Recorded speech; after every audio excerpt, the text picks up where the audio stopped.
एक जंगल में शेर की बड़ी ही धूमधाम से शादी हो रही थी। जंगल के सभी प्राणियों को शादी में बुलाया गया था, सिर्फ एक छोटे से चूहे को छोड़कर। शेर उसे अपनी शादी में बुलाना भूल गया था। इस बात को लेकर वो चूहा बहुत ही नाराज हो गया। ये शेर तो बड़ा ही घमंडी निकला। मुझे शादी में ना बुलाकर उसने मेरा अपमान किया है। मैं इसका बदला अवश्य लूंगा। वो मन ही मन सोचने लगा, अब क्या किया जाए। आखिर उसे एक तरकीब सूझी। मैं भी शादी करूंगा। हा हा हा, मैं शादी करूंगा, बड़ी ही धूमधाम से करूंगा। और इस शादी में शेर के अलावा सभी प्राणियों को न्योता दूंगा। हाँ, यही ठीक रहेगा।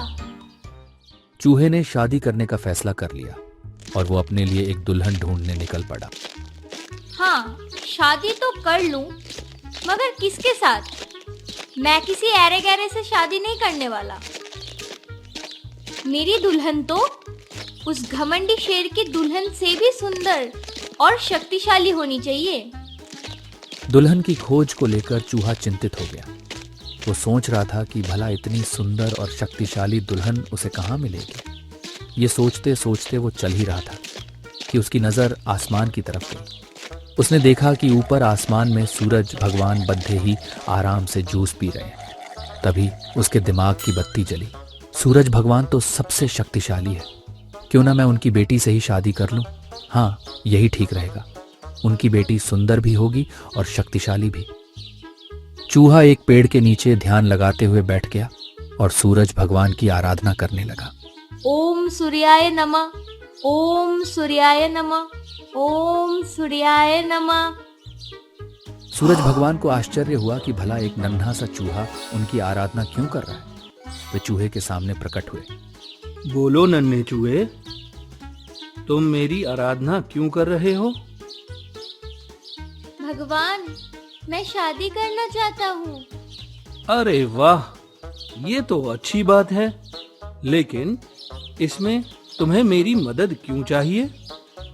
क्योंकि मैंने ये प्रण किया है भगवान कि मैं दुनिया के सबसे शक्तिशाली व्यक्ति की लड़की से ही शादी करूंगा, और आप इस दुनिया की सबसे शक्तिशाली व्यक्ति हो, इसलिए मैं आप ही की बेटी से शादी करना चाहता हूँ। सूरज भगवान सोच में पड़ गए, भला एक चूहे से वह अपनी बेटी की शादी कैसे करवा सकते हैं। ये चूहा तो पागल हुआ लगता है। भला मेरी बेटी और इससे शादी करेगी? किसी भी तरह से इससे छुटकारा पाना ही होगा, मगर कैसे? तभी उन्हें एक तरकीब सूझी। वे बोले, ये तो बड़ी ही अच्छी बात है कि तुम मेरी बेटी से शादी करना चाहते हो। तीनों लोकों में ढूंढने पर भी तुम्हारे जैसा दूल्हा मेरी बेटी को नहीं मिलेगा। सूरज की ये बात सुनकर चूहा मन ही मन बड़ा खुश हुआ। उसके मन में शादी की शहनाइयां बजने लगी। तभी सूरज भगवान की आवाज उसके कानों पर आती है।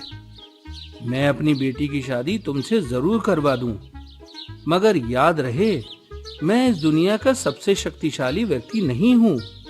मुझसे शक्तिशाली तो वो सफेद बादल हैं, जो अपनी परछाई से मुझे भी ढक देते हैं। चूहा अब आसमान की तरफ उस सफेद बादल को घूरने लगा। क्या कहा? आपसे शक्तिशाली वो बादल है? तो मैं उसी की बेटी से ही शादी करूंगा। आप उसे नीचे बुलाइए। सूरज ने बादल को नीचे बुलाया। मैं आपकी बेटी से शादी करना चाहता हूँ, क्योंकि आप सबसे शक्तिशाली हो। चूहे को गुस्सा आया। वो बोला, इसमें हंसने वाली क्या बात है? क्या ये रिश्ता आपको पसंद नहीं? अरे नहीं नहीं, ऐसी बात नहीं है।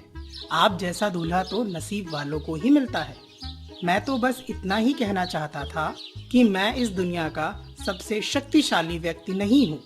मुझसे शक्तिशाली तो ये हवा का झोंका है, जो अपनी एक फूंक से मुझे कोसों मील भगा सकता है।